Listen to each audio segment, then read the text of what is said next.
केन्द्र में मोदी नेले तृतीय थर पर शपथ।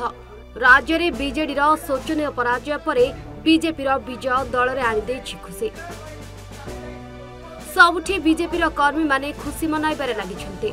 एने घसीपुरा निर्वाचन मंडली मदनपुर राज्य कार्यकारिणी सदस्य पृथ्वीराज कौर नेतृत्व में शताधिक बीजेपी कर्मी एक सभा एवं विजय उत्सव पालन एठी केन्दुझर जिले में आम लोकसभा सहित लोकसभा अंडर 4 गोटी विधानसभा जयुक्त करूँ किंतु दुखर सहित एटी आम विधायक जीति पारना न जीति पारे सुधा आज भारतीय जनता पार्टी यशस्वी प्रधानमंत्री केन्द्र में एवं ओडिशा शासन करने जाऊँ मोदी जी को शासन सुफल एवं ओडिशा सरकार जो विजय सरकार प्रतिष्ठा हम तार सुफल केवल प्रत्येक गरीब लोक मैंने पाइबे एटी भ्रष्टाचार अन्य दुर्नीति बद्रीपत्र हटब गरीब लोक मैंने न्याय पाइबे आजिकार सभा आम सब दलीय लोक मान संकल्प एथिरे बहु बीजेपी नेता और कर्मी जोग देखा मिली।